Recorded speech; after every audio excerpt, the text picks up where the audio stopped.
समापनात् सपूर्व पदात्, समापनात् पंचमी का एक वचन, सपूर्व पदात् प्रथमी का एक वचन। विद्यमानं पूर्वपदम यस्य तत् सपूर्व पदम तस्मात् सपूर्व पदात्, बहुव्रीहि समास हो गया। अर्थ होगा सूत्र का, सपूर्व पदात् अर्थात विद्यमान पूर्वात् समापन प्रातिपदिकात् छः प्रत्ययः परश्च भवति तदस्य प्रयोजनम इत्येतस्मिन् विषये। यानी विद्यमान है पूर्व पद में जिसके ऐसे समापन शब्दांत प्रातिपदिक से छह प्रत्यय होता है। किस अर्थ में? तस्य प्रयोजनम, इस अर्थ में।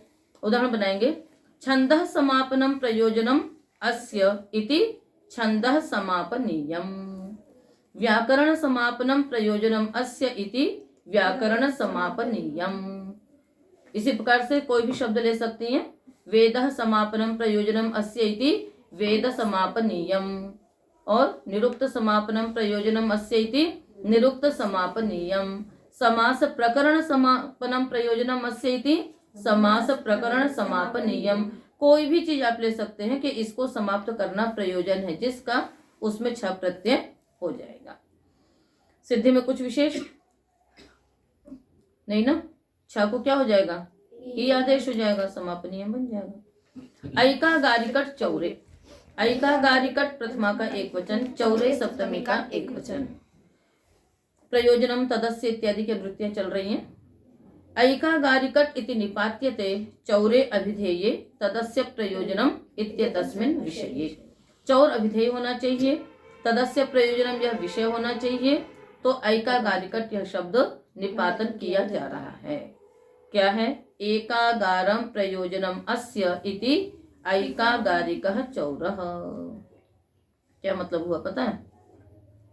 अगार माने घर, एक ही घर में चोरी करना प्रयोजन है जिसका, उस चोर के लिए कहा गया ऐकागारिकः चौरः। एक रात्रि में एक घर में चोरी करेंगे, है ना, इस प्रकार का जिसका प्रयोजन है। कई लोग कई जगह हाथ मार लेते हैं, तो निपातन क्या हुआ? एकागार शब्द से इकट प्रत्यय, एकागार शब्द से इकट प्रत्यय और वृद्धि करके क्या हो गया? निपातन हो गया। तो ऐकागारिकट बन गया, और जो टकार है वो जब स्त्रीलिंग में होगा तो ऐकागारिकी, इसलिए यहाँ पर टित लगा दिया गया। आकालिकटाद्यंत वचने, आकालिकट प्रथमा का एक वचन, आद्यंत वचने सप्तमी का एक वचन। आदिश्च अंतश्चेति आद्यन्तौ, आद्यन्तयोः वचनम इति आद्यंत वचनम तस्मिन् आद्यंत वचने। यहाँ भी तदस्य प्रयोजनम इत्यादि की अनुवृत्ति चल रही है। अर्थ है आकालिकट इति निपात्यते आद्यंत वचने विशेषणे। आकालिकट यह निपातन किया जा रहा है, आद्यंत वचन विशेषित हो रहा हो तो आद्यंत वचन का मतलब क्या है उसको समझो थोड़ा सा। यहाँ पर क्या है कि पर अच्छे सिद्धि पढ़ लीजिए। समान काल शब्द को आकाल आदेश हो गया, समान काल शब्द को क्या हो गया? आकाल आदेश और इकट प्रत्यय, तो क्या बन गया? आकालिकट। प्रयोग करेंगे तो ट की संज्ञा कर देंगे और ङीप कर लेंगे स्त्रीलिंग में। समान कालौ आद्यन्तौ यस्य स आकालिकः स्तनयित्नुः, और आकालिकी विद्युत। क्या मतलब हुआ? आदि और अंत समान काल हो, मतलब एक ही काल में आदि भी और अंत भी। तो जब बिजली चमकती है पता पड़ता है कि कब उसका आदि हुआ कब अंत हो गया? कहीं समझ में? एक क्षण में बिजली चमक के चली जाती है, ठीक है ना। इसलिए आकालिकट स्तनयित्नु, ठीक है। तो जब स्तनयित्नु शब्द का प्रयोग करेंगे तो वो पुल्लिंग है, और जब विद्युत का करेंगे तो वो स्त्रीलिंग है। तो आकालिकी विद्युत प्रयोग करेंगे, और यदि स्तनयित्नु करेंगे तो हाँ। अब देखो स्तनयित्नु भी क्या है? बिजली को ही कहता है, और विद्युत भी बिजली को कहता है। क्यों दो शब्द दिए? तो कल मैं आप लोगों को बता रही थी यज्ञशाला में कि संस्कृत भाषा के जो शब्द हैं एक ही अर्थ के लिए अनेक शब्दों का प्रयोग होता है। किंतु क्यों होता है? क्योंकि उसके पीछे उसकी क्रियाएं निहित होती हैं, ठीक है ना। उसको निरुक्त में आता है ये। तो स्तन गति देव शब्द, जब बिजली चमकती है तो गड़गड़ाहट होती कि नहीं होती है, कड़कड़ा करके बिजली चमकती है, हम लोग कहते लगता है कहीं बिजली गिरी। तो स्तन गति देव शब्द, जब बिजली क्योंकि शब्द करती है इसलिए उसको हमने क्या कह दिया, स्तनयितनु कह दिया। और क्योंकि वो चमकती भी है इसलिए क्या कह दिया, विद्युत कह दिया। तो चमकने के कारण से वो विद्युत हो गई, शब्द करने के कारण से वो स्तनयितनु हो गया। किंतु विद्युत स्त्रीलिंग में प्रयुक्त हुआ और ये पुल्लिंग में प्रयुक्त हुआ। तो ये हमारी संस्कृत भाषा की विशेषता है कि एक ही अर्थ के लिए आपने अनेक शब्दों का प्रयोग किया। क्यों किया, क्योंकि उसकी वो इतनी क्रियाएं हो रही हैं, क्योंकि वो यह भी कार्य करता है और यह भी कार्य करता है। तो जब पुल्लिंग में प्रयोग करेंगे तो आकालिका विद्युत, आकालिका स्तनयितनु, और जब विद्युत के लिए करेंगे तो ङीप हो जाएगा आकालिकी विद्युत। तात्पर्य क्या हो गया इसका, समान कालो आद्यंतो, आदि और अंत दोनों उसका एक काल में होता है इसलिए। तो निपातन समझ में आ गया। तो यहाँ पर ये आपका प्रयोजनम का जो अर्थ चल रहा था वो समाप्त हुआ। अब आगे है आपका वो भी समाप्त हो गया, प्रागवतेष्ठम। प्रागवतेष्ठम प्रकरण समाप्त हुआ ना, कि वती से पूर्व पूर्व तक ठय प्रत्यय होगा। अब आगे दूसरा प्रकरण चलेगा।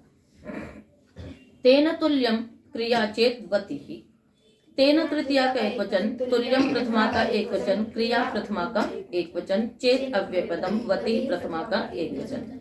कहीं समास नहीं है, कहीं से कोई अनुवृत्ति नहीं है, जो भी कुछ है सब कुछ इस सूत्र में ही निहित है। तेन इति तृतीया समर्थात् प्रातिपदिकात् तुल्यम इत्येतस्मिन् अर्थे वति प्रत्ययः परश्च भवति, यत् तत्तुल्यम क्रिया चेतसा भवति। ठीक है, तृतीया समर्थ प्रातिपदिक से तुल्य इस अर्थ में वति प्रत्यय होता है, और जो तुल्य है वो क्या होना चाहिए, क्रिया होनी चाहिए और कुछ नहीं। ठीक है, उदाहरण जैसे ब्राह्मणेन तुल्यम क्रिया इति ब्राह्मणवत अधीते, राजवत अनुशास्ति। क्रिया का मतलब क्या होता है, कोई भी क्रिया के लिए जब तुल्यता करेंगे, कहते उसके समान गाती है, उसके समान बोलती है, उसके समान पढ़ती है, उसके समान हंसता है, उसके समान जाता है। तो क्रियाएं भी तो होती है, तो क्रिया की तुल्यता में, यहाँ पर किसमें प्रत्यय होगा, क्रिया की तुल्यता में प्रत्यय होगा। ठीक है, इसमें नहीं प्रत्यय होगा कि उसके समान मोटा या उसके समान पतला, ये क्रिया की तुल्यता नहीं है। तो उसके लिए फिर दूसरा मतलब दूसरे सूत्र से होगा। इस सूत्र से होगा तो किस अर्थ में होगा, कि उसके समान कोई भी क्रिया करता है। तो ब्राह्मणस्य ब्राह्मणेन इव इति, हम चाहे तुल्यम करके करें चाहे इव करके करें, अर्थ एक ही होगा। तो ब्राह्मणवत अधीते, ब्राह्मण के समान पढ़ता है। तो ब्राह्मण टा आगे वती, ई की संज्ञा करेंगे, अंतर्वर्ती विभक्ति का लुक करेंगे, तो ब्राह्मणवत, और जो वती है तसी वती से ये असर्व विभक्ति प्रत्यय है, इसलिए इसकी क्या हो जाएगी, अव्यय संज्ञा हो जाएगी। ठीक है, फिर अव्यय दाव सुपह से सुपों का लोप हो जाएगा, तो बन जाएगा ब्राह्मणवत।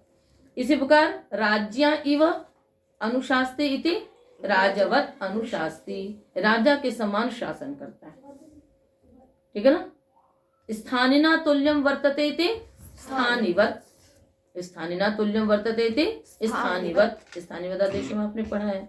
तो इस प्रकार से यहाँ पर वति प्रत्यय होता है, तो इसके रूप इत्यादि नहीं चलते हैं।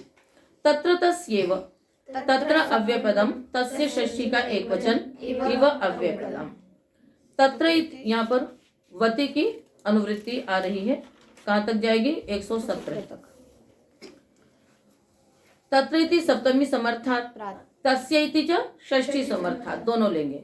सप्तमी समर्थात् षष्ठी समर्थात् च प्रातिपदिकात् इवार्थे वति प्रत्ययः परश्च भवति।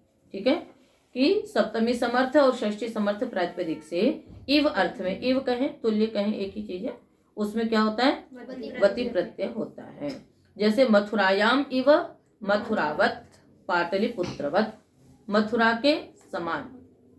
ठीक है ना, जैसे मथुरा के लोग करते हैं वैसे करता है, या मथुरा के जैसे कोई भी चीज आप ले सकते हैं, है ना, तो मथुरावत।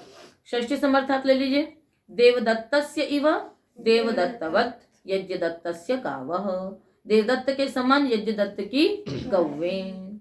यज्ञदत्तस्यैव देवदत्तस्य दंताः, यज्ञदत्त के समान देवदत्त के दांत। तो यहाँ पर कोई भी, यहाँ पर क्रिया अभी अभीष्ट नहीं है। यहाँ पर आप कुछ भी ले सकते हैं, कोई भी पदार्थ, कोई भी गुण आप यहाँ पर ले सकते हैं, किंतु पूर्व वाले सूत्र में क्रिया की तुल्यता में प्रत्यय होना था। तो सिद्धियों में तो कुछ विशेष नहीं है, ठीक है।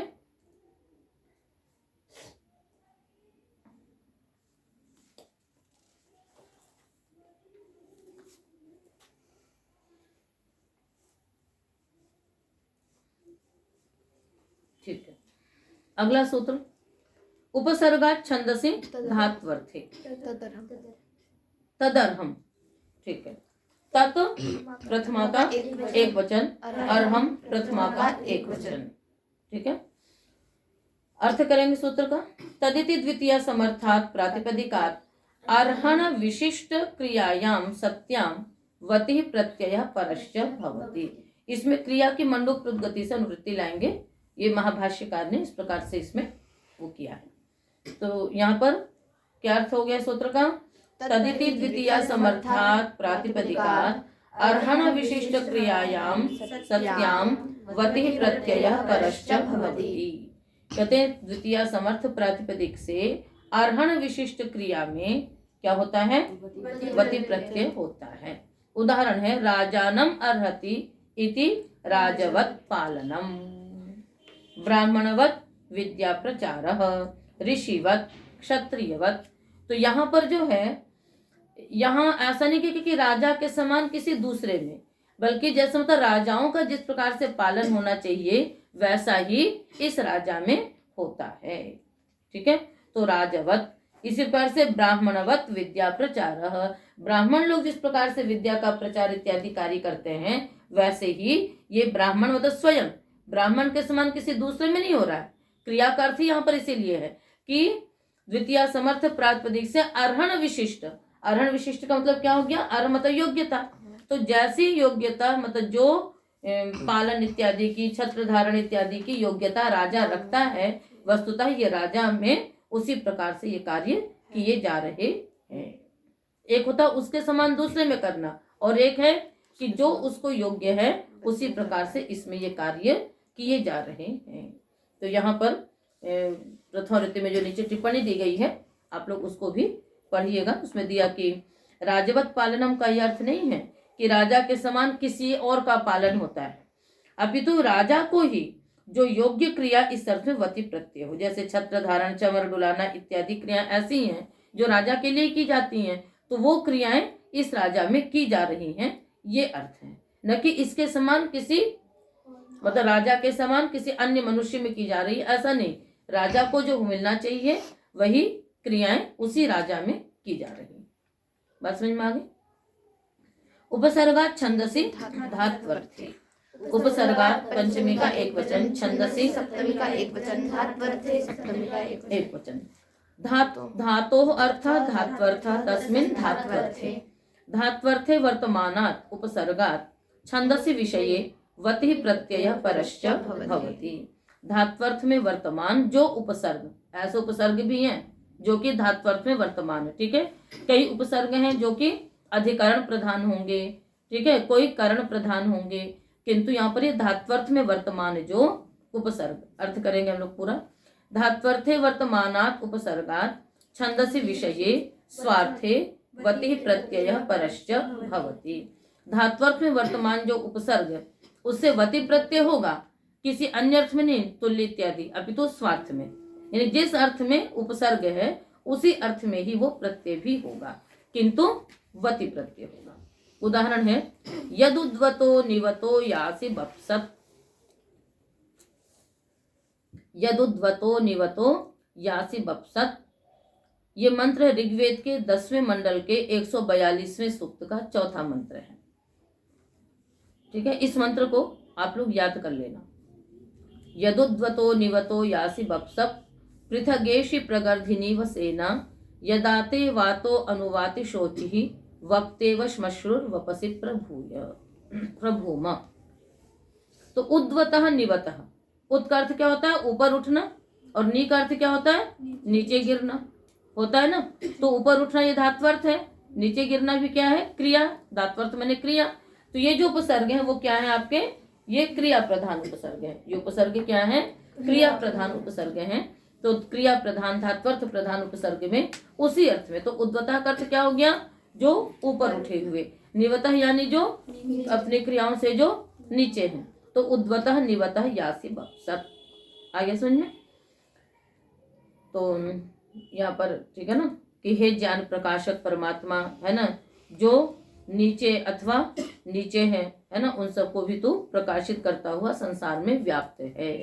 तो इस प्रकार से भस भर्सन द्वितीय धातु से बपसत बना, तो उससे यहाँ पर अर्थ बनता है। इस मंत्र को निकाल करके याद करना और इसका अर्थ भी देख लेना। तो इस प्रकार से ये वति प्रत्यय भी आपका समाप्त हुआ। तो आज का पाठ इतना ही रखते हैं, शेष अगले पाठ में।